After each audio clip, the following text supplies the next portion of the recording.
This is the Comics Alternative, episode 228, reviews of Scooter Girl and My Favorite Thing is Monsters.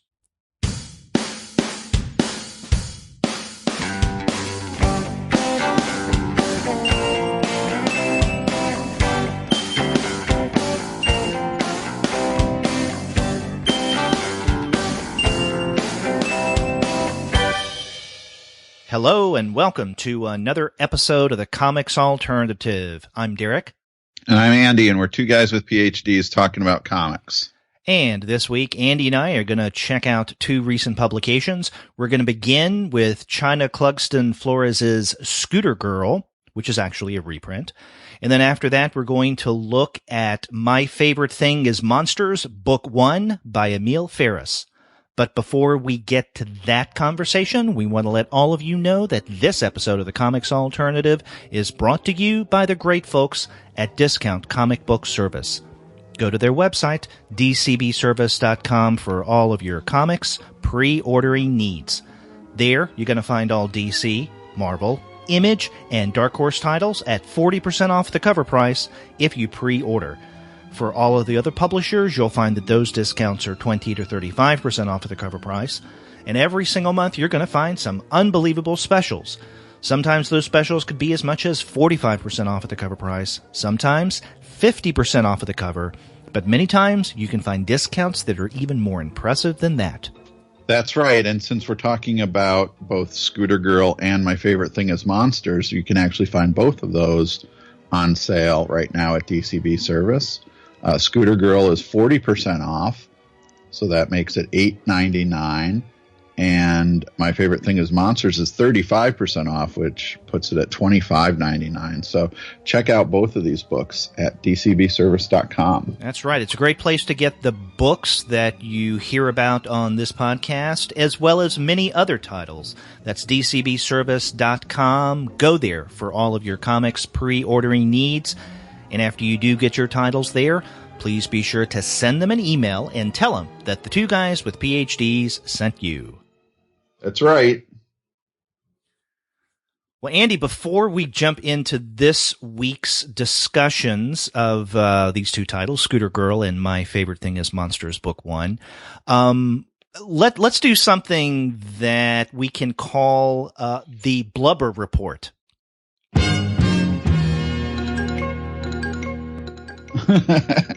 So the fourth issue of Blubber came out recently, and we've talked about two of the previous three issues on the show. Yeah, we specifically talked about issue 1 and 2 2 and 3 when those came out, but we also referenced issue number 1 a number of times as well. So for all practical purposes, we reviewed all three.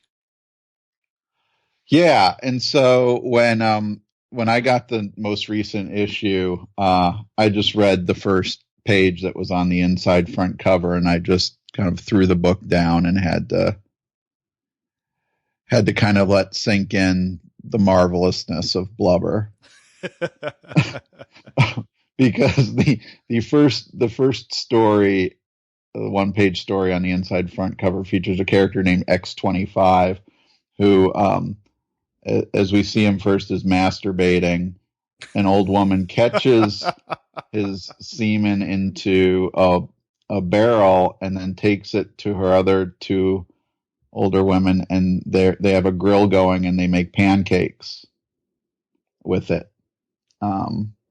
So they make jizz pancakes, but they don't realize that X25's semen is combustible. So this is sounding like typical Gilbert and Blubber. Yeah, it is. But there's another thing that's going on here, and this is one of the things I wanted to mention because on the inside back cover, there's a little short piece. There's a kind of running thing throughout here of the character Papoose, who we see in Gilbert's Love and Rocket stories as well. The adult film star, and she's kind of watching a film in different instances. She's watching a film of the comics we're reading, and she's turning to the audience and commenting on it regularly. So the book ends with a one-page comic on the inside front cover in which there's a character named Dr. Valis Droog who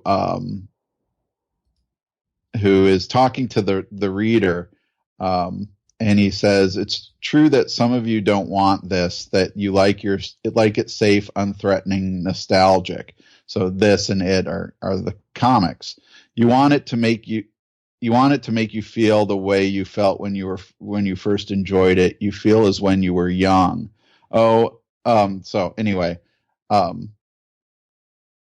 so that seems to be a kind of mission statement for this book, and I think makes me realize just kind of how important.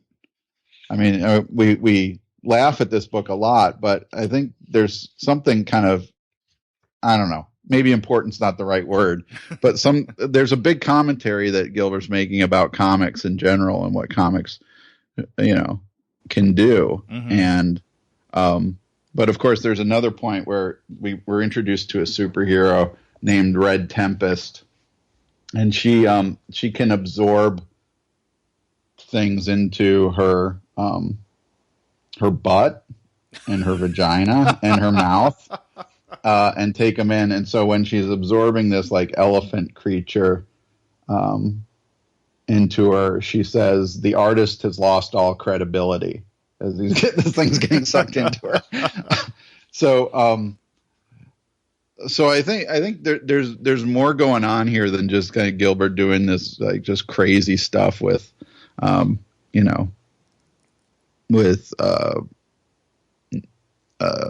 imaginary creatures having sex and gouging each other's eyes out and sucking their brains out through the eye hole and things like that. There's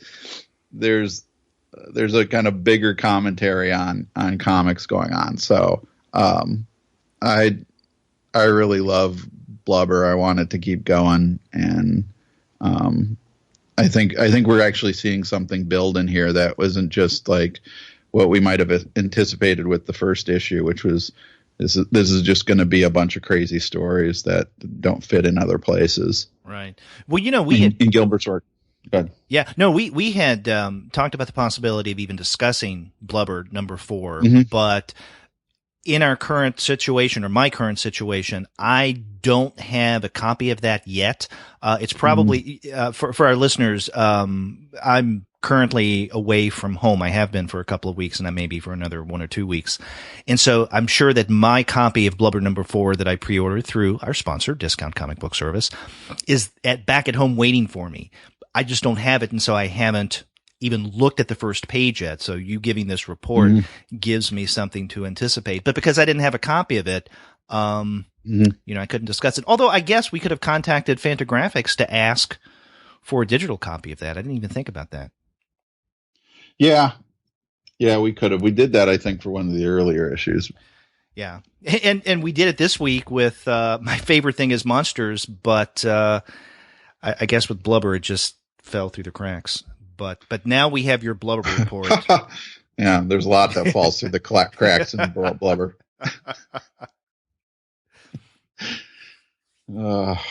So yeah, and so we get the return of some beloved characters from Blubber, like the snowman and the fawn. It's funny to talk about Blubber in terms of beloved characters.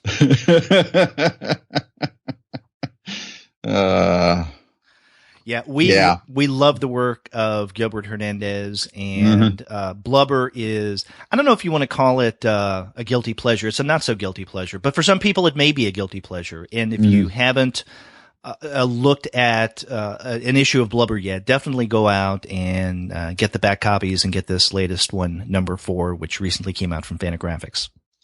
Yeah, I'm curious to see how these get collected. Because there is something, I think, to reading this series in single issues that might be different from, because the progression isn't really evident right away. So if you're reading it as a collection, it might be something different. But I also want to mention I'm teaching Gilbert Hernandez's Heartbreak Soup right now in my comics class. Not Blubber. Not Blubber, but But I did bring Blubber to class. That I was showing the students some different things that I usually have visual aids, and have comics out and that the creators that we're talking about have done just to kind of show them stuff. But I just held up copies of the book and said, I can't show you anything that's on the inside of this. So you're teasing them. Yeah. So maybe they'll go out and get it now. I don't know. They don't have any local shop to get it from, but they could go online and find it.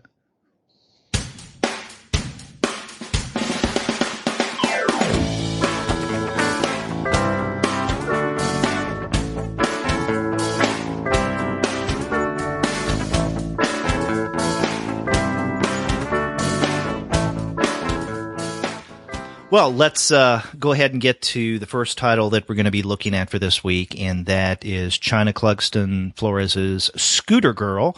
The new edition, the color edition of Scooter Girl, comes out this week from Image. We should mention that Scooter Girl was originally released through Oni Press, coming out in 6 issues during 2003-2004, and then it was collected as a trade, although in 2004, but in its original run with Oni, it was black and white. And so what Image is doing with Scooter Girl is the same as what they've been doing in terms of the reprint of her Blue Monday series, and that is colorize it. Yes, that's right. Now, did you read Scooter Girl when it first came out? Not Scooter Girl. Parts of Blue Monday series I did, but not Scooter Girl. Did you? Yeah, I did. I remember it, and I'm thinking when I saw that this was made in 2003, 2004. I mean, that is 14 years ago. 13 to 14 years ago. So that is a while, but I kind of had in my head of this book being a kind of 90s book. But I guess it's close, it's close enough. Right. Well, Blue Mondays definitely took place in the 90s. And so maybe that's what you were thinking about. And now it's been a while since I've read, and I need to go back and reread the new Blue Monday stuff, the colorized stuff. But, what strikes me is that Scooter Girl is a little more mature than Blue Monday. And by that, I mean, they're both in certain ways kind of risque in their own way. An adult maybe is a better way of putting it, in their own ways.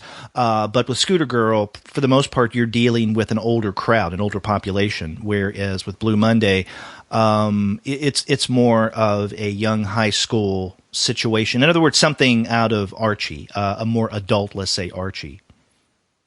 Yeah, I think that's a good comparison.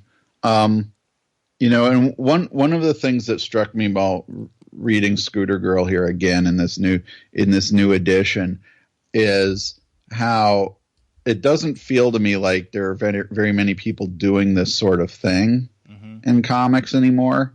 And there may have been like a kind of mini trend or something with this. And what I mean by this thing is kind of basically a romantic comedy. Okay.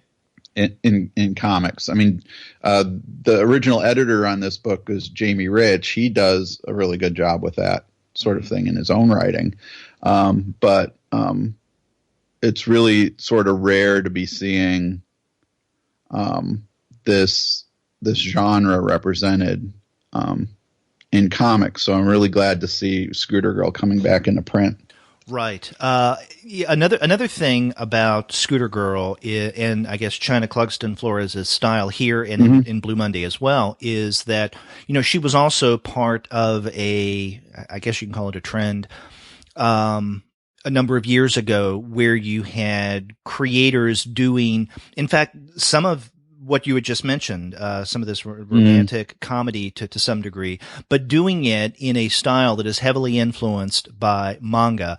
I guess what you can call an Americanized version of manga. So, for instance, if you look at the work of Clugston Flores and then the work of Brian Lee O'Malley, you can definitely see a similarity. And, that's not to suggest that this is derivative art. It's just a style of art that is heavily influenced by manga, or at least popular manga, the kind of manga that, 10, 12, 15 years ago was really starting to catch on, the really popular stuff like Fruits Basket, Black Butler, Dragon Ball Z, things of that sort. So, it does have that feel. And I think maybe more so Blue Monday than this. Although there are parts of Scooter Girl where you can look at the art and you could definitely see where the manga influence comes from. Yeah, absolutely. Absolutely. And I think that could too be tied into the genre issue I was bringing up, because, there are so many other genres that are popular in manga, including these kind of romantic comedy type stories. Right. Something like this, this kind of story is not a rarity in manga as it would be in American comics. Mm-hmm. Yeah. So basically what we have here is the story of Ashton Archer. He is our protagonist, and for the most part, the narrator of this collection. There's one place where he's not a narrator, and I want to mention that maybe at some point because it just struck me as a little unusual, but there you go. But Ashton is, most of the time, usually, successful, a ladies' man. He is admired by the men around him. He's wanted by the women. He has everything going for him, and he lets us know this at the very beginning. And it's not just, and he does it in a very, pompous and ego-centered way. And so, here, Clugston Flores does a really good job of establishing Ashton's character from the get-go. And it's not just Ashton himself, but it's the entire Archer family. We even get several pages of a backstory of the Archers and how at least the men in the family have been so successful in terms of not only business, but especially with women. Now, all of this is the case before Margaret Sheldon enters the scene, and Margaret Sheldon is what becomes Ashton's main love interest, or what he would like to be his love interest. She learns that he is very full of himself, and that he uses women as objects, and because of that, she will not have anything to do with him. And because she comes across to him as so cold, it throws him off the game. So his success with everyone around him, women and men alike, teachers, everything, is completely undermined because he is so awkward and fumbling whenever Margaret is around.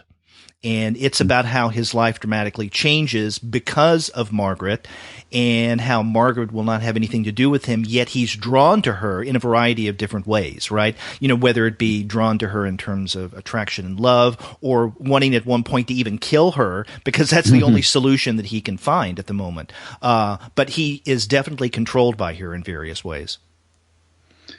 Yeah. And it seems like even the kind of forces of nature are pitted against him when Margaret comes around. Is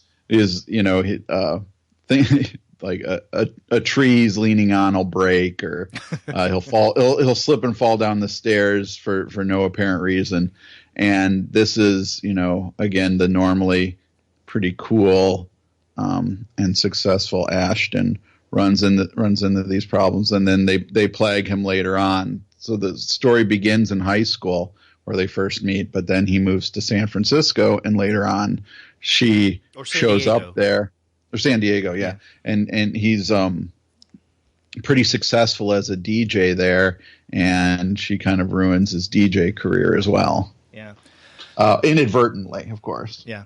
Now, you mentioned DJing. We should mention, for those who are unfamiliar with Chynna Clugston Flores' work, that things like music and fashion play a really big role in her stories. This is even more the case, I think, with the Blue Monday series, but we get a lot of this in Scooter Girl. So, in fact, the very title itself, and if you look at the page, you can see that this has a mod feel to it. The fact that it's a scooter, right? That most of the people in the story, Ashton, Margaret, and then others as well, are scooter aficionados. And so the clothing, the style, the tailor cut suits, for example, the music many times that's referenced in this story. You know, if you're a fan of the Jam, let's say, then this is definitely going to be a story for you. Yeah, I'm glad you brought that stuff up, because this raises one of the topics I wanted to discuss with this book, which is kind of figuring out when and where this book takes place. Because, you know, we do get a specific idea that you know, Ashton moves to San Diego after graduating from high school, and the story jumps ahead a few years. But this kind of world of mods and rockers is so, you know, so normally set in the 60s, and yet it seems like this story is taking place in the current era. Right. So Chynna Clugston Flores, you know, creates a milieu that doesn't really exist, right? A world in which the scooter, you know, scooters are the hot trend, and everybody is dressing up like mods and rockers from London in the 60s. And so that kind of threw me off at the beginning. I thought for sure that this story was taking place in the 60s, but then so many more contemporary references showed up that I realized it wasn't that old. Right. You know, that's the thing that is really curious about not just Scooter Girl, but I think other work from Chynna Clugston Flores, and that is this fascination, or maybe we call it, or this passion, of almost obsession of hers with, not particularly with mod and the mod scene, but I think, you know, culture pop culture in a larger sense, but I think especially the music, the fashion, everything surrounding what we can call mod. And she is from the United States, right? Chynna Clugston Flores is from the U.S. She is not from the U.K. And even though in the United States we have had our own manifestations of mod, especially mod revival, the Untouchables, the group The Untouchables immediately comes to mind. But it, you know, it is primarily a UK based phenomena. And you've referenced a couple of times, you know, the disagreements and even the fights between mods and rockers. And, you know, that was something from Britain in the early 1960s, late 1950s, early 1960s. And so that's something that we really didn't have, that tension between mods and rockers exported here. But what Clugston Flores does is she brings it to these shores in ways that it never existed, in a time that it had never existed really either. Right. Now, if we look back at her earlier work with the long running series Blue Monday, now that was taking place, if I'm not mistaken, in the early 90s. But for all the references to people like Paul Weller and Adam Ant, you know, by the early 90s, those guys, if not were gone, they really weren't doing anything anymore. You know, a central band in the mod revival was the Jam. And the Jam broke up in 1982. Then Paul Weller formed the Style Council in the 1980s. But then by the late 1980s, they were no more. So by the time we get to the setting for Blue Monday, there's really not much going on in terms of mod here in the United States, yet Clugston Flores makes it happen in the U.S. here, this scene. And we have similar things going on with Scooter Girl. So I find that interesting. Yeah, I find it interesting. And I like that world that she creates. I would love to be in that world. I wish everybody dressed like that. I know. And you mentioned music too. Another, I think, important thing to note is that this, Scooter Girl has a kind of soundtrack to it as well. Right. That every once in a while, almost like a kind of chapter break or something, she'll put in a caption box that has the song that's supposed to be kind of on the soundtrack or in the background at that particular point. And these songs vary in different eras and genres. There's some R&B and there's some contemporary alternative music and things like that right in there. And I think that predicts stuff like Phonogram and other works that have used the soundtrack idea behind the comic. Right. And speaking of which, Jamie McKelvey wrote one of the blurbs on the back of this book. Yeah.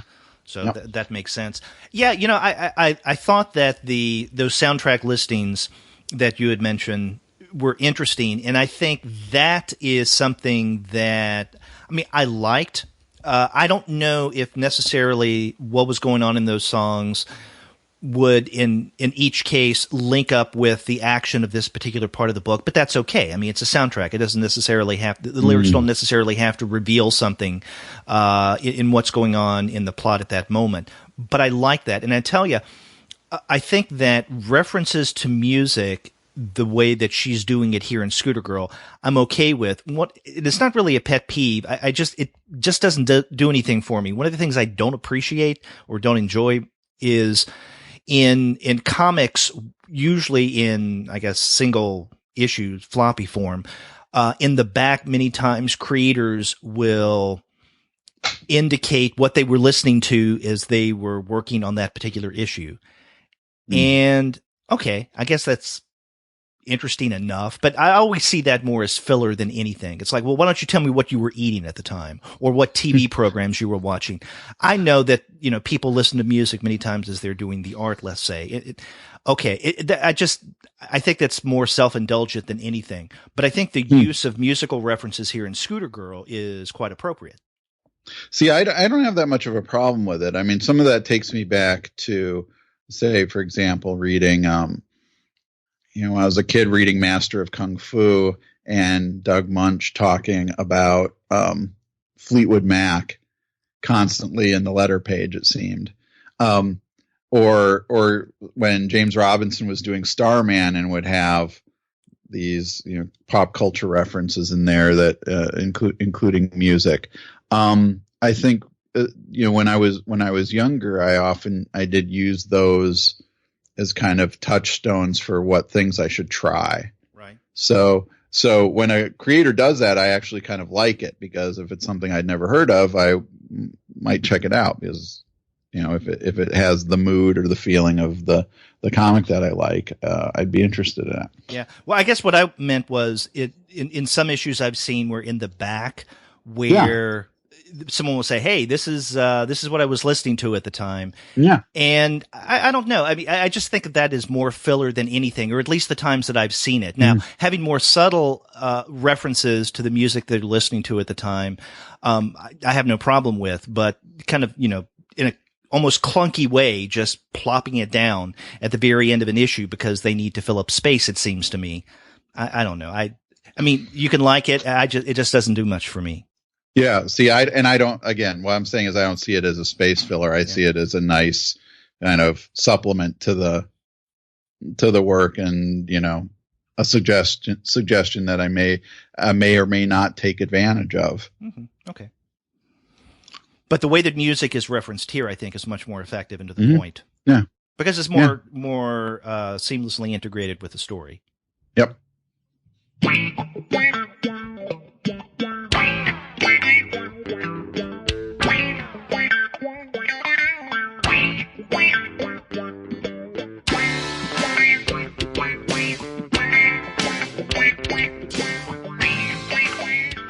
Now, earlier when I described this as much more adult Archie, I think if you take out the adult stuff, what goes on here, it could be something out of an issue of Archie or a narrative arc within Archie. It just does have that feel to it, although, there are parts of it that are not for younger readers. Sure. Yeah.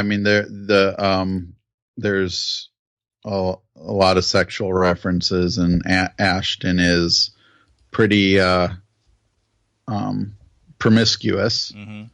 And so that yeah, I mean, I think that would stand out. But I think for, maybe for like a high school aged reader, there might be something, something to this to kind of, and in the way that so many works that are for a teenage audience might it be anticipating what life after high school is going to be like. Right. Yeah. So, I think a high school age reader, I would have no problem. Let's say my own daughter who's in high school, if she happened to pick this up, I really wouldn't think one way or another about this because she's mature enough. But, younger than that, when you're talking about middle school and whatnot, it may be a little much. But now this gets to the issue of audience, which I wanted to ask you about as well. And not so much now, but I guess specifically when Scooter Girl originally came out in 2003, 2004, and then I guess along with this, the Blue Monday series as well. This is for, I would guess, a younger audience, but because, well, how am I asking this? Okay, with you, like me, being a middle-aged male, does it resonate with you now in ways that it did, let's say, when you read it about 12, 13 years ago? Well, I mean, when I was in my mid 30s, I don't think I still was pretty far out of the world that these works deal in. I would have liked, I would have loved to have read this if I had read this when I was, in college, 16, 17 or 18. Yeah. Or in college when I was reading, like, American Flag and, and Alan Moore's Swamp Thing and stuff like that. I think that I would have been right in on this, even though this is nothing like any of those books.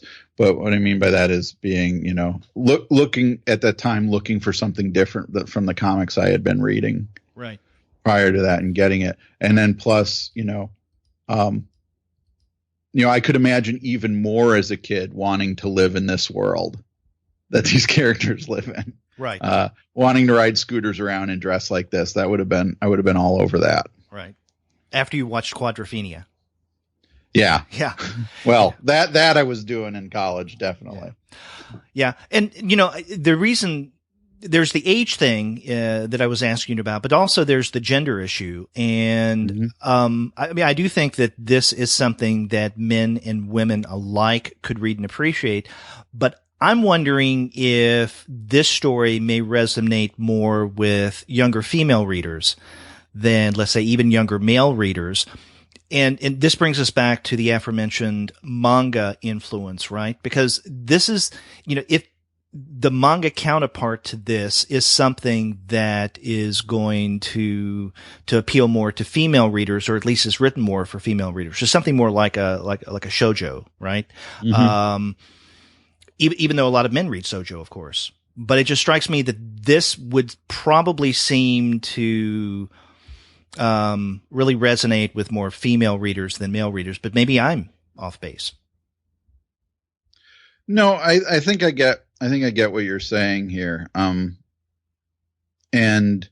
when I was reading this, I was curious about something related to that, in that, the book's called Scooter Girl, yet Ashton Archer is the protagonist. And I like the way Chynna Clugston Flores writes that character. Because it's really in Margaret or no, Ashton. Oh, Ashton.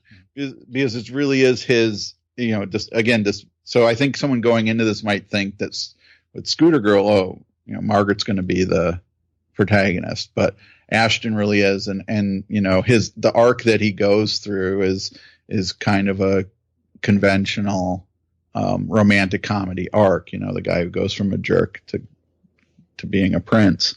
And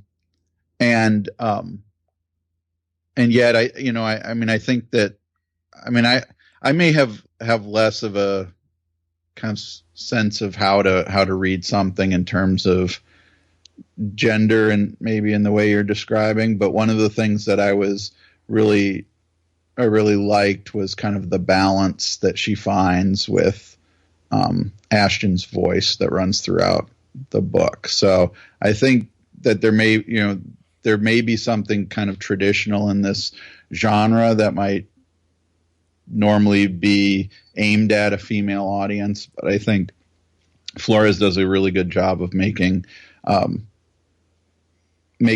story and the character and the humor and stuff, universal enough. Right, I agree. I do think that it's universal enough. And one of the reasons I was asking you the question about readership and age and gender is I found myself reading this, doing so. And again, I did not read it when it originally was released back in 2003 and 2004. But I found myself reading it more as more like an anthropologist, someone in a very objective way looking at this from the outside. I remember how it was when I was young, and even though I didn't dress like a mod, I wanted to, right? I could read myself into this story to some degree, but it's been quite a number of years since I was in that subject position. So I'm looking at as an outsider looking on and interpreting it and appreciating it that way. And so for me as a reader, an older male reader, I feel that, this may not be written for me, but I can enjoy it enough, but in a more detached way, if that makes sense. Yeah. Yeah. And, that's interesting because there's also the kind of anthropological work of thinking about even just 14 years ago, what the comics world was like then and versus now. And I think we were seeing a lot of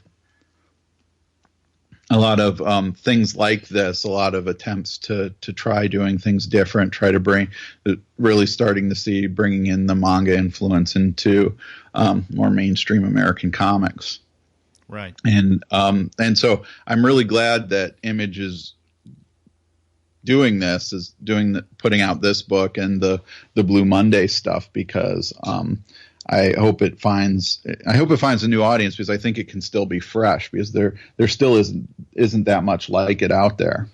Yeah, and if I remember correctly, there was only in, I think it was the 5th volume of Blue Monday, only one issue that was released by Oni. And so from what I understand, now so far the first 2 volumes of Blue Monday have been published last year by Image, or republished in color editions.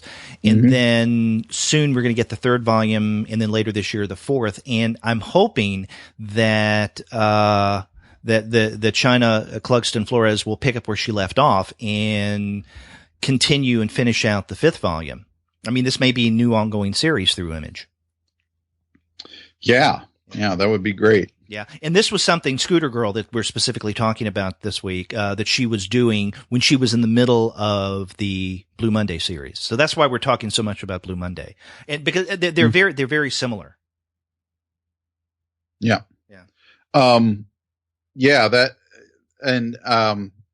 What you're saying there too reminds me of going back to the introduction that Jamie Rich writes for this volume, which is a pretty funny introduction on its own. Yeah. But talking about how Flores originally had this idea for Scooter Girl to be an ongoing series, and he convinced her to make it a limited series because she already had one ongoing series that she was working on. It was kind of foolish to try to go through 2. Right. So, and I think, and he takes credit for that, making this a better work, and I think it probably does. Yeah, and it just strikes me. Maybe this could have worked as an ongoing, but we only know it as a limited series, and it works well as a limited series. I don't know if it would have done near as well, right, as an ongoing, but. So this is good. And, it's we haven't talked much about the story beyond the premise. And when it comes right down to it, there's really not much to the plot beyond that. Not to say that it's a very thin plot. It's a straightforward plot. And that's, I think, part of its beauty. Yeah, but it does move in and out of kind of like a realism grounded in, of course, a world that doesn't exist. Right. And that's what's most fascinating to me. Mm-hmm. Right. And then more of like, I don't know if I want to call it a supernatural quality, but the idea that somehow that the Archer family has this has always had this supernatural ability to be successful. Mm-hmm. And the only times they're ever foiled is by members of this other family. The Sheldons. The Sheldons, right.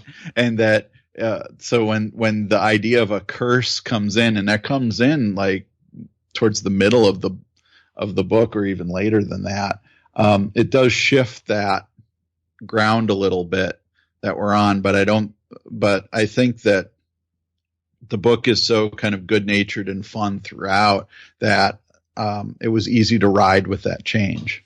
Right. And, there are also some changes in narration that I think if the book weren't as fun as it is, then it would have bugged me more. Now, from the very beginning, we learned that Ashton is the narrator, and except in just a few places, his narration is in the dialogue boxes toward the very top, usually of each panel. There are, however, a few occasions, maybe one or two that I can recall, where Ashton himself narrates to us as readers by looking directly at us, and then in his speech balloon narrates. And so that the first time it happened and caught me a little off guard, and I wondered if this was going to be something that I could expect throughout the story, or if this was a one-off. And I think it's more the latter than anything. And I think that if the story wasn't as fun as it was, I may not have excused that little lapse in narration consistency. Something similar happens with an event that I made a passing reference to earlier, and that is another character doing the narration. In Chapter 4, what would have originally been Issue 4, there's a character named Desmond that Ashton goes to see if he will help him kill Margaret, literally. And so at one point, Desmond pauses the story, looks at us, the reader, and says, in essence, okay, so you don't get the wrong image about who I am, let me tell you what Ashton's referring to about my reputation. And he gives us a little backstory, right? So in those several pages of flashback, Desmond is the narrator. And that's the only time that happens in this story. So it does stand out as rather conspicuous. But again, given the freewheeling fun that's going on here in Scooter Girl, I think is excusable. I mean, I didn't hold that or the other narrative issue that I've mentioned against the author. It's just there. Yeah, but I think it's part of the way in which this whole story is told, that it can make those diversions, and again, it's got the reader hooked in, and it's so good natured of a story that those things are not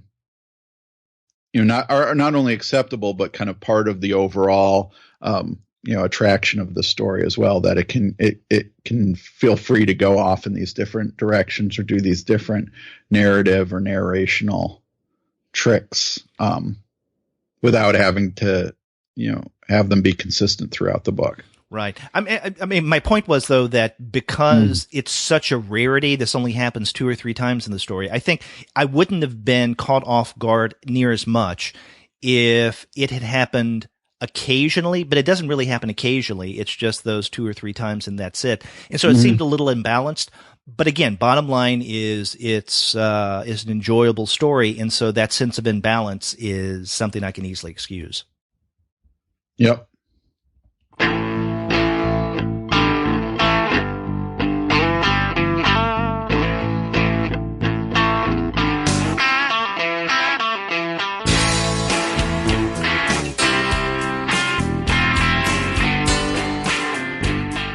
So you want to move on to the second title that we're going to be looking at this week? Yes. And this is My Favorite Thing is Monsters, Book 1. This is by Emil Ferris, and it's published through Fantagraphics. And this book was finally, officially released last week, but this was originally scheduled as a fall 2016 release, right? Yeah, that's right. And according to, actually, there's the day we're recording this on Sunday, there's an article in the New York Times about Emil Ferris in this book. And it points out that a story that many people probably already know, that the book was printed in South Korea and was in a shipping container on a boat on the way here when it got stopped in the Panama Canal Zone, and the boat was seized because the owner of the boat owed some money to somebody. Not quite sure how what was going on there, but then so it got stuck. From meeting its October release date, but now it's February, and it came out. I think it came out this week, right? It was released on the 14th. Yeah. So it was it came out earlier last week, I guess, and it's already getting rave reviews and is the book that everybody seems to be talking about in my social media feed. Yeah, and well-deserved attention. I mean, this is one of my favorite reads of 2017. Now, granted, we're not even 2 months into this year, but this is one of those books that once I read it, and as I was reading it, really stuck to me.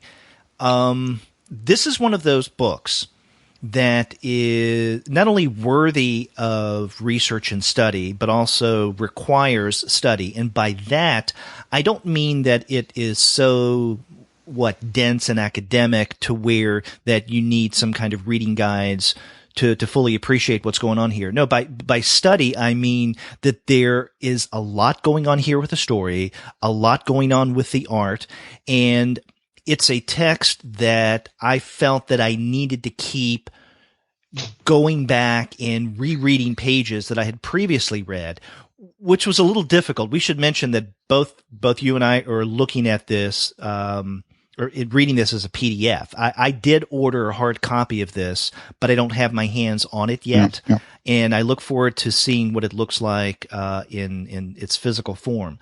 So it's not as easy to go back and forth from the middle to the beginning to the end and to compare images in a PDF. But I was still doing this. I mean, this is a very dense text. There's a lot going on here. It's over 400 pages long, and this is only the first book. The second book is coming out, I think, is it October of this year? Yeah. So what would have been, I guess, a year after the original planned publication. Yeah. Now, the way that this is written, the pages, they look like they're on lined, spiral-bound notebook paper. Right. And so all of them appear to be these. On first glance, it seems to be something like a sketchbook of the main character, Karen Reyes, because we see her name at the very beginning, and that this is just a notebook, a spiral-bound notebook that she's carrying around, that she's doing sketches. But this is definitely not a sketchbook, because there are discernible stories, plural, going on here in My Favorite Thing is Monsters. Right, but we are to imagine that the object that we're holding when we're reading this is the sketchbook that Karen is keeping, right, as she, basically as a 10-year-old is investigating the murder of a neighbor, and that I think that alone is one of the major accomplishments of this work, is that, first of all, it, and I too am waiting on my my physical copy. Should be here early next week, but having kind of seen videos and stuff, Fantagraphics posted a video of what the book looks like to read and hold. It is another great example of a book that as a physical object is the physicality of the book is an important part of the reading experience. Right. And so we're to imagine that we're reading the sketchbook that Karen has been putting together. She even makes reference to saying, I waited a little while to draw this part of the story or something like that. So we know that we're to imagine that this sketchbook is being created in real time as she's going through these experiences. But also the idea of a sketchbook and the way an artist lays out a sketchbook is a lot different from the way a comics page would be laid out. Right. And so I think Ferris is also really exploring a new way to tell stories in comics form through the sketchbook style and highlighting its differences from standard, panel by panel comic progression. Yeah. And, that's one of the reasons why I said at first glance, if you just pick this up and flip through it, it looks like a sketchbook. Yeah. But it is a narratively rich sketchbook. In other words, this is not like a sketchbook that people would actually do with this, not the things that people would do with a sketchbook, because it is, there are pages that are laid out in panel format, like, most regular comics. And even if a page is not composed in a more traditional panel style, the way that the story unfolds is in a consistent sequential pattern. I mean, it does tell a story here. So this is not just a sketch here, a sketch there, or this or that may or may not be connected one image to the other. There's definitely a story that's being told here, but all the pages are lined. The edges, you see the image of the spiral spine. And so it does have that feel that this is Karen Rias's sketchbook, and she's using it to tell a story that has everything to do with, now you said the mystery, the murder mystery. I think there are multiple mysteries that are going on here. Now, the main mystery is the murder mystery, or what happened to her neighbor, Anka Silverberg. And in fact, Anka's story takes up a good chunk of this first book, but there are other mysteries that are going on here as well. There's one mystery that's hinted at the beginning, but we don't get much, at least after the first quarter of the book, and that is the basement within the basement, or what is behind the door deep down in the basement. And we should mention that this story takes place in Chicago in the late 1960s. In fact, there are a variety of historical references that help us to anchor when this story is taking place. The most prominent of which, especially in the last part of this book, is the assassination of Martin Luther King, which is an important part of this story. But it takes place in Chicago. So there's a mystery of, the death of Anka Silverberg, and then what is behind the door in the basement. But a mystery that is just as profound as the one behind Anka is the mystery surrounding her brother Dees.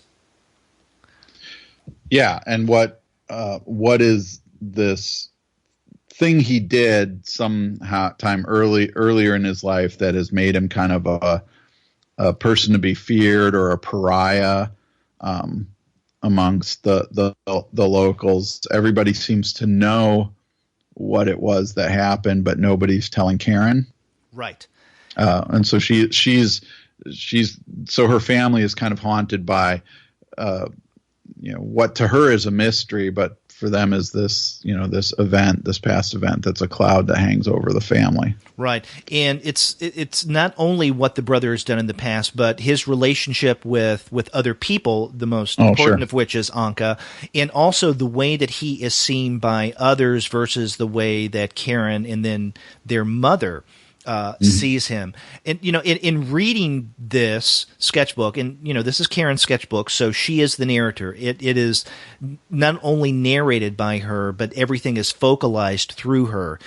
I couldn't help but think of, let's say, Huckleberry Finn or Catcher in the Rye, because we do have a classic example of a naive narrator, someone who is making all of these observations, sometimes speculations, without really knowing what's going on around her or the truth behind these things. But many times we as readers can put pieces together in ways that she's not able to, at least to some degree. Mm-hmm. What you mentioned there too brings up another what's kind of sort of a mystery, I think, for the reader, which is like Karen's self-representation throughout the book. Yeah. She draws herself as kind of a werewolf girl. Something like a monster, yeah. Yeah, not fully transformed. She kind of dreams of transforming into a werewolf. In fact, it seems like that's a fantasy of hers, that she would love to get what she calls the bite, whether it would be a vampire or a werewolf, something that could transform her. She's fascinated with horror films as well, and so she looks like an odd fanged girl, right? And so one of the things that struck me as I was reading this book was, the mystery for me as a reader is this really what Karen looks like, or is this her sense of who she is? Like, is this her kind of revealing her own internal self through the drawings of herself? Yeah. Well, with one exception, every image we get of her is as a monster, or, you referenced earlier, she fantasizes about transforming into something like a werewolf. We get that. I mean, that's the opening segment of this book, where she does transform. But then we see her after that throughout as this, human looking monster type, maybe werewolf-ish with the fangs creature, who likes to wear a fedora and a trench coat because she's a monster detective. When she goes out, and instead of holding a cigarette in her hand, she holds a pen at one point when she goes outside. So she looks like a kind of a strange version of Sam Spade. But yeah, there is one scene where in this. Well, I was trying to avoid talking about that, actually. Oh, okay. Do you think this gives anything away?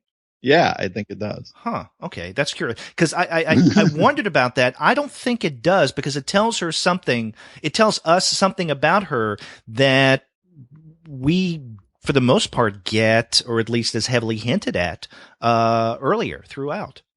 Oh, okay. Okay. I mean, I'll let it go though. But yeah, there is one scene where we get to see her brother Dee's turns her to her reflection and says, "This is who you are." And so we as readers get to see her as a human, not as this monster, which is the way that she represents herself. And then what's being said during this scene, I think, okay, we won't go into detail, but that's the only moment in this book where we get to see her not as a monster, but other places, she's drawn as a monster. And so hang on. Are you leaving this discussion in? Should we? Well, that's why I was objecting to talking about that one scene. Okay, now I'm at a loss now, because visually saying that she looks human, I mean, there's no problem with that, is there? Yeah, I think for me that was a kind of stunning moment in the book, that the question of does she look, how is she. The question I was raising is, does she look like this? And I think that question needs to be suspended until the reader gets to that point. Well, maybe this is me, because it seemed obvious almost from the very, very beginning. She's not a monster. She draws herself as a monster. And I was about to say that the significance of monster resonates in multiple ways.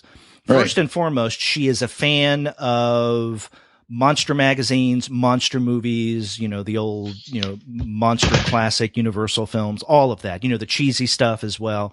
And so she and Dee's and friends of hers, right? Especially Missy is a friend that, she used to be close to, especially through her relationship with monsters. Then she lost, but then she comes back to at some point in this story. I mean, they're really into monsters. And so, of course, she's going to represent herself like that. But I think she also represents herself as a monster throughout the narrative because she does see herself, and rightly so, as an outsider. She stands out. Her entire family does. So she is seen by many as a monster kind of figure. So she draws herself that way because not only does she like monsters, but that's the way that other people see her, and she seems to be comfortable with that. Right. Yeah. No, I don't debate that interpretation at all. Yeah. So I mean, to me, seeing her drawn as a monster from the very beginning, it just was obvious she's not a monster, but she draws herself as one for multiple reasons, and that's how we see her throughout the vast majority of this narrative. Okay. I mean, do you think that by mentioning that at one point in the story she sees herself, or we see her as a human, kind of spoils something? It does, because I feel like that maybe not so much that there's a mystery about whether or not she's really a monster, but that, the question, are we going to find out what she really looks like? Is she going to draw her real self? I think was something that drove the narrative for me. So, okay. But see, there was an emotional impact to that scene that, not knowing that it was going to come, right, I felt was more effective than, had I known, than if I had known that it was going to be there, then I would just be, waiting for it to happen. It's right. like when I saw the last Star Wars movie and somebody had ruined the ending for me. Well, Google, actually autocomplete, had ruined the ending for me when I typed something into it. And so I watched the whole entire movie anticipating this thing that was going to happen rather than being kind of surprised and moved by it. And I think there's a different emotional impact to that, not knowing. Right. Okay, I see what you're saying. I would make the argument, though, that this one page that we keep referencing here, we don't even really get to see her revealed. We only see her face. Because one of the things that Ferris does is she purposefully hides what she looks like. We only see, in fact, she still has her fedora on, and if you look on either side of her face, we see her brother Diaz's hands. And so his hands are covering up things as well. And for me, and maybe we're just reading this in two different ways, it's not the visuals that has the impact here. It's what's going on in the speech bubbles. It's what Dee says. It's what Karen says to Dee right before this that makes this such a significant moment. And I think the fact that she looks in the mirror and we get to see her face as she would see it in the mirror, it underscores that point, but I don't think that it hinges upon that human image and a non-monster image. Well, whatever the case is, that scene is really a kind of emotional climax to this particular issue, or this particular volume. And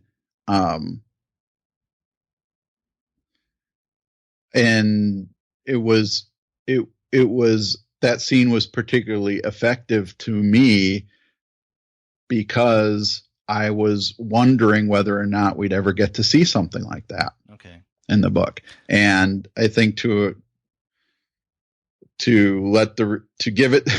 let anybody who hasn't read the book now know, you're going to get, if you're wondering if that scene's going to happen, it is going to happen. Yeah. And I think it reduces the impact of that scene. Okay. I'm sorry. I guess I just don't see this scene in the same way that you do. And in fact, I don't know if I'd call it the emotional climax of the story. I think that it is an emotional high point of the narrative. I think that's what I said. Right. You said but I'm thinking there are other parts, especially at the very end of this book, that I think are at least as much of a high point, emotional and otherwise, with what's going on here. I thought I said A. Okay. But I mean, in other words, my bottom line is I don't see that as a spoiler. Now, if you want, we can put something at the very beginning of the episode and say there's a spoiler involved with this book. We can. Well, you could say we have a debate about whether well, I'll or definitely not put it. I'll something definitely put the debate in the show notes. Okay. Yeah. And this is interesting because, I can't remember the last time that you and I had kind of a debate or disagreement, in this way, which I think adds life to the discussion. Sure. Okay. If you say so. Yeah, I mean, and I thought I was trying to, and if someone can rewind the tape and say if I said the emotional high point or a emotional high point, but one part of the reasons why I didn't want to specify that as the singular moment is because this book has so much going on in it, and it's, I think, to Ferris's credit that she is able to perform such a really delicate balancing act, because you have the coming of age story of a 10-year-old girl, you have characters who are dealing with questions about their own sexuality, you have you have Anka's story, excuse me, and then as you mentioned, you have the assassination of Martin Luther King. You have other racial issues with the fact that that her family is Latino, and I don't know what else to add in there, but there's part of what makes this such a rich book, and one, as you said at the beginning, that's worth analyzing and going back to again and again, is that it touches on so many different areas of gender, sexuality, trauma, race, history, that I can see from now on, endless number of scholarly essays being done on this book. Right. Plus the experimental nature of the narrative itself. Right. And the art style, because that varies throughout. Mm-hmm.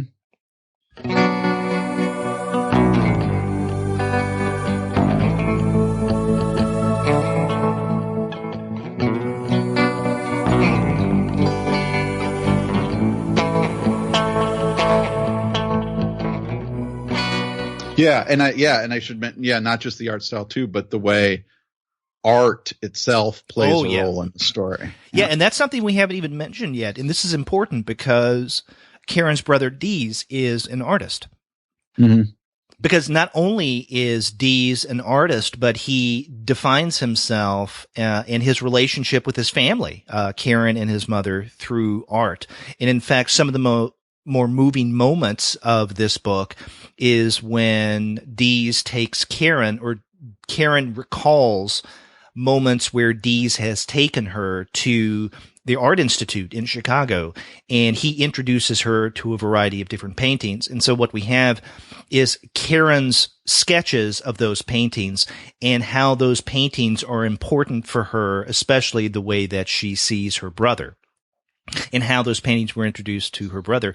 And then at another moment in the book, Karen takes her friend Franklin, who again is kind of an outsider and himself looks a little bit like a Frankenstein character, and this really thin, waif-like character friend named Sandy. She takes the two of them to the Art Institute, and they look at a series of paintings. And so we get her sketches of those paintings as well, and what those paintings mean to her, and what kind of sense she and the others make, especially Franklin, to those paintings. And so I think that the way that not only, as you pointed out, the art style, but also the function of art as a whole plays in this book is great fodder for analysis. Yeah, absolutely. And the conversations that Karen and Dees have at the museum are also, are so moving, but his insight into the paintings and the analysis of the paintings is really touching too. And then this idea that we return to every once in a while, that Karen feels like she can enter the painting, that she can walk into the painting and kind of talk to the people in the painting and build her interpretation of the painting based on that interaction. Right. Now, and you can tell that Emile Ferris teaches art. She does. And that definitely comes out in this book. I mean, you do feel that you're getting through the characters of Dees and Karen specifically a kind of introduction to ways of reading art through this comic. Yeah. I mean, and a lot of these works are classics. They're things that are in the Art Institute of Chicago. I've gone to see them, and yet I feel like now I have a new idea of those works just from reading this book. So on top of everything else that this book does, which is amazing, it has that element to it as well. Right.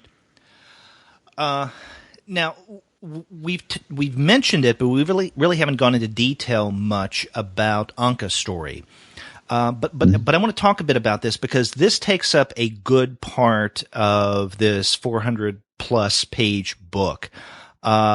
And we get Anka's story primarily through a cassette recording that Karen and Anka's widow, a guy named Sam Silverberg, discover. So this is after Anka, and everybody thinks that she committed suicide, but the jury's still out on that. I mean, not literally; it's not gone to court, but they don't know exactly what happened. But the cops think that it's a suicide, but that may or may not make sense. And so that's one of the mysteries that Karen is trying to solve here. But at one point, she goes to see Sam Silverberg, and Sam says, not too long ago, a guy came over to get a recording of her talking about her past, because she, was a victim of the Holocaust. And so Sam and Karen listened to this recording, and that begins, and again, I'm looking at we're reading from PDFs here, and we don't have page numbers, but it's around page 138, and it lasts, this account of Anka, through her recording until page 225, and then it picks up on page 310 around there for another 20-some pages. So, I mean, this takes up a good part of the narrative. So in that recording, we get Anka's experience with her mother, who lived in a brothel, and about what Anka went through and how she was eventually used by some of the people who were associated with the brothel, but also some of the friends and associations that she made along the way. And that becomes a quite involved story that eventually ends up with her on a cattle car on the way to a concentration camp. Right. Yeah. And that's, I was blown away by this book as I was reading it. And when we got to Anka's story, it just reached another level. Because that story is so amazing, and it captures this, what kind of pre-war fascist Germany was like, in the way that, reminding me a bit of Cabaret. Yeah. And they even go to a really decadent kind of cabaret at one point anyway, but that there was, this kind of denial, going on about what was really going to be happening. And then getting into the very beginnings of her, her arrival at the work camp, and what that's going to mean, won't be addressed until the second volume. But that part of the story, was really where I just kind of got so much momentum I couldn't put the book down anymore once I hit that part, and wanting to know more about Anka's story especially. Right. Yeah, I think if we had My Favorite Thing is Monsters without Anka story, it would still seem very vibrant, packed, and almost overwhelming in terms of what it offers us. But then you add Anka story and it's like, oh my God, this as well. And so to say that this is a rich text is an understatement. Yeah. And I think that the second volume is going to deal with this really fascinating moral question in relationship to the Holocaust, which would be something like, what is it? What would one do to be rescued from that situation? You know, what would one be willing to do with their lives in order to not go through that, the experience of the Holocaust? It looks like Anka is kind of setting up that question, and I think it's a fascinating one in dealing with a subject, a time in history that we've had a lot of literature about, we've had a lot of comics about, right? But putting something in there that I just found utterly fascinating. Yeah. Now, in this first book, we don't have, I think, anything like a Sophie's Choice moment, right, where some kind of really big decision But I think things are leading up to that point, and as you mentioned, this is probably something that we're going to be getting even more of in the second book. Now, is My Favorite Thing is Monsters? Is it only going to be 2 volumes, or might there be a third? Yeah, I don't know. The New York Times article just mentioned the second volume coming out. And the second volume looks like it might be a little shorter than this first volume. So we'll see. But there's one other thing I want to mention. Earlier you mentioned something about the Karen being in this tradition of naive narrators, like Holden Caulfield, Huckleberry Finn, and Holden. Yeah. One of the comparisons that came to mind as this book was progressing for me was The Curious Incident of the Dog in the Nighttime. Do you know that book? No, I don't. Now, Mark Haddon is the author of that, and it's a mystery in a sense but the protagonist is an autistic boy who discovers his dog has been murdered, and he goes about trying to investigate the murder of his dog. And the reason why that came to mind is because everybody kind of around the protagonist of that novel knows what's going on, but because of his autism, he can't quite pick up the clues. And so the reader also then gets a pretty good understanding of what the narrator doesn't know, what the narrator's naive about as he investigates that mystery.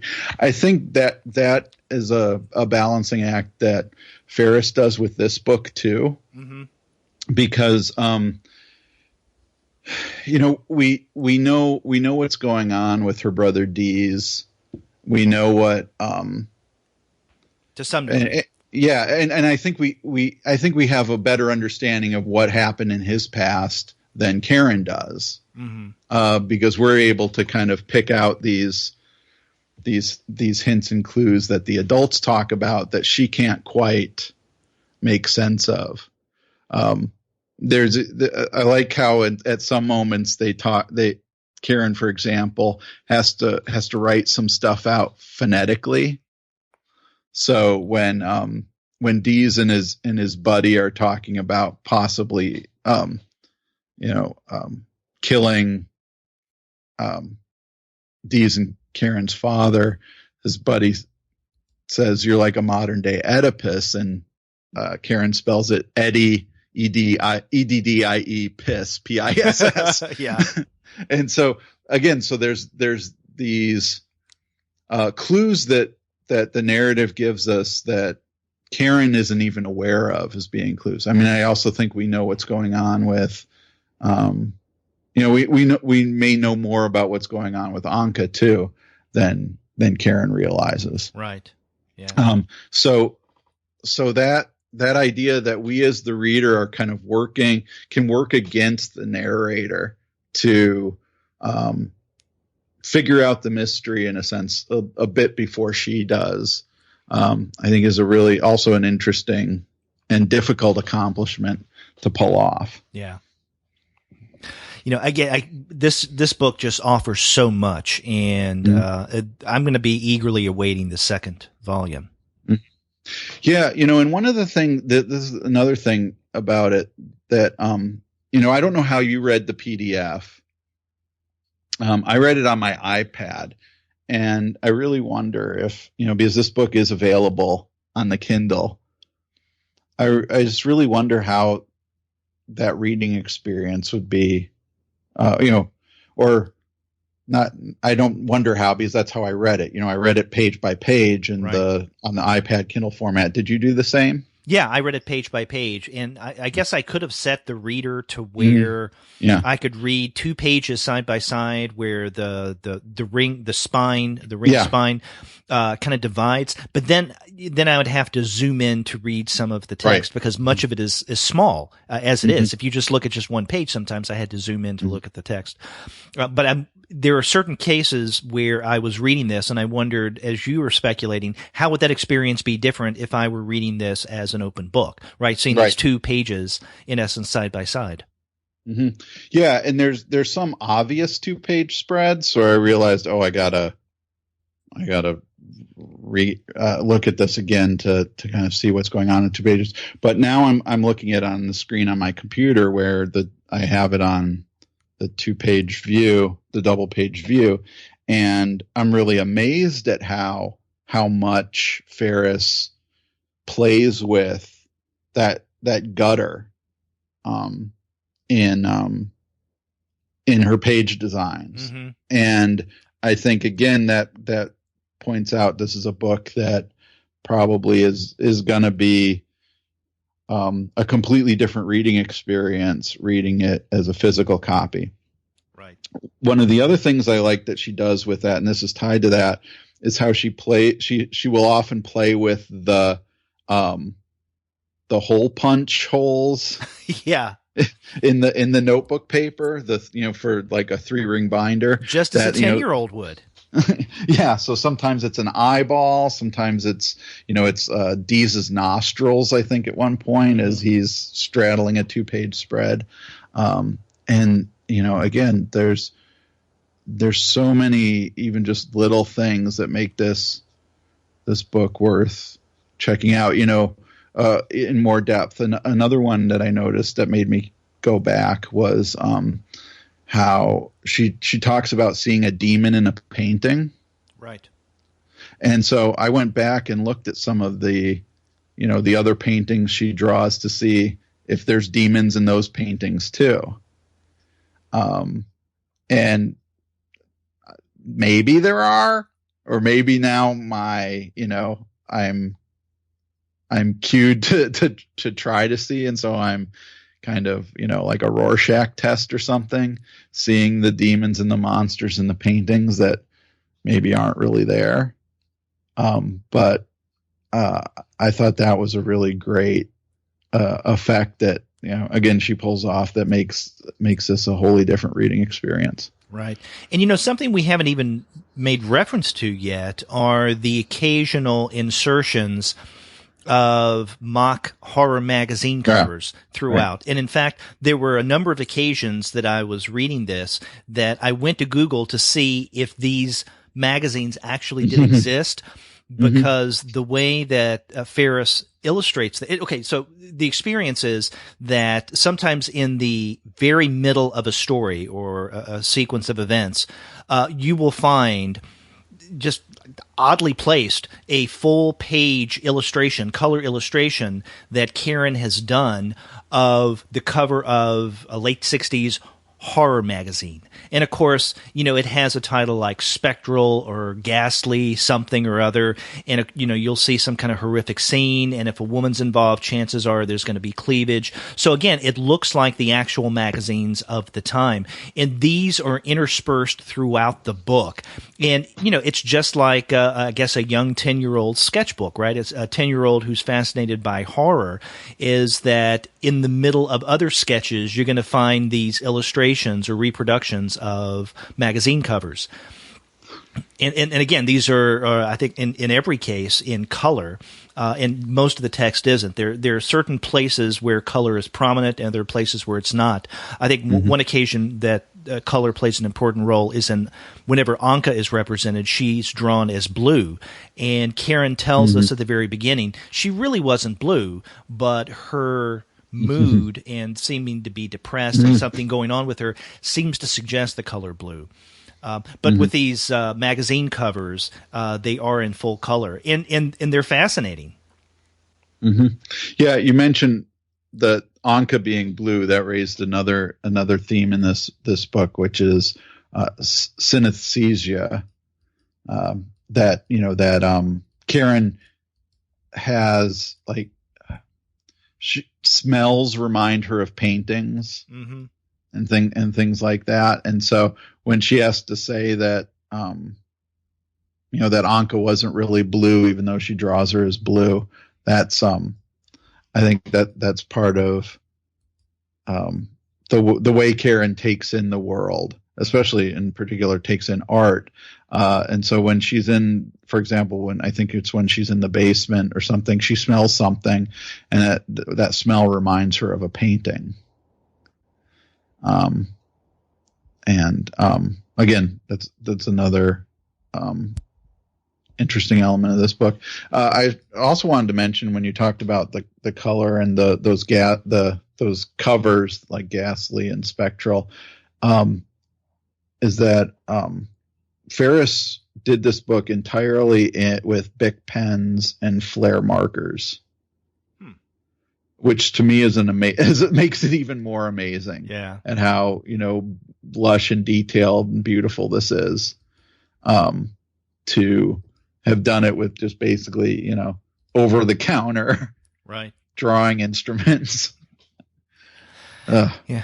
One other thing, we really haven't covered much, if any at all, and I don't know how much to say about it because I don't want to give away what happens with Karen's family and especially her mother, but there are parts of this story where Ferris is playing around with time, that the way that Karen represents her family, specifically her mother at the beginning, looks very different in significant ways from what we see in terms of her representation of her family toward the end of the book. And we know in the story that something has happened.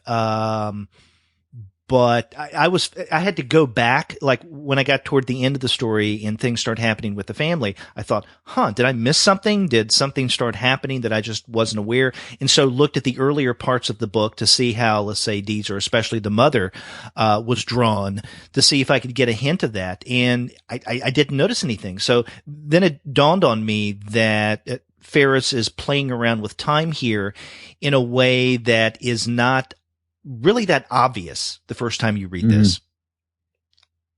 Yeah.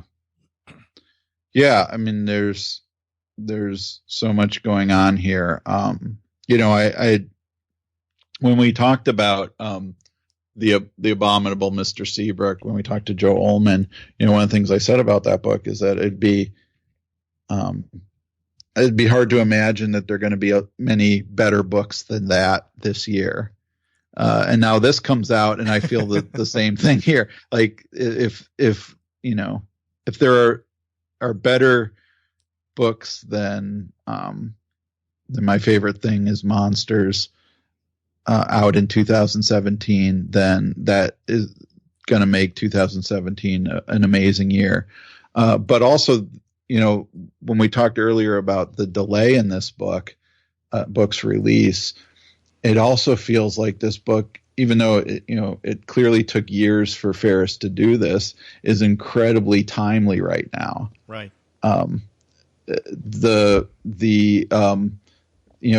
Taking Berlin in the 1930s and 40s, Chicago in 1968, and then placing this book in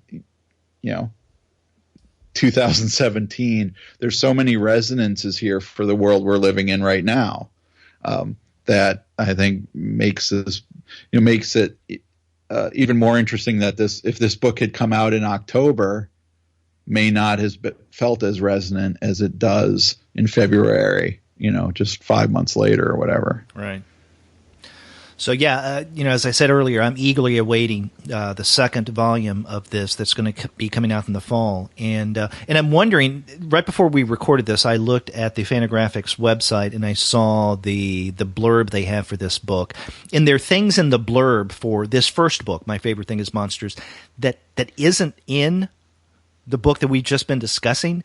Like, for instance, there's a reference to Leroy, a drag queen. I don't remember Leroy. And also they describe Dees as a heroin-addicted Vietnam War vet.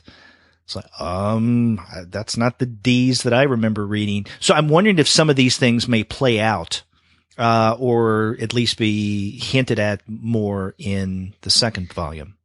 Well, if that's the case, then the second volume is going to be jumping way ahead in time as well. Yeah.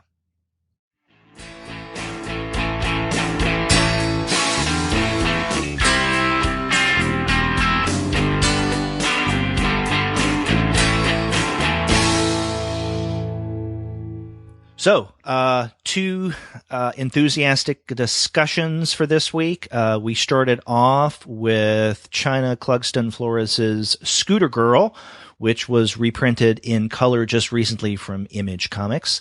And then we had a rollicking, jam-packed discussion on book one of My Favorite Thing Is Monsters by Emil Ferris, published by Fantagraphics.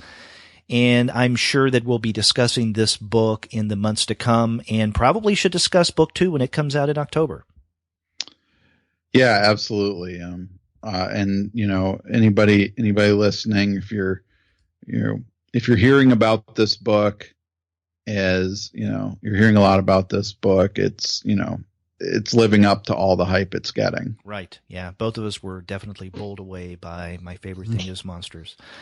And if you want to find great discounts on not only this book, but also Scooter Girl, as Andy pointed out at the very top of the show, then you can get those discounts right now at Discount Comic Book Service.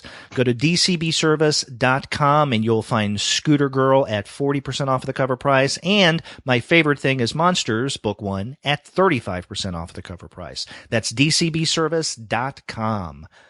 And after you do get those books there, get in touch with us and let us know what you thought about this week's discussions.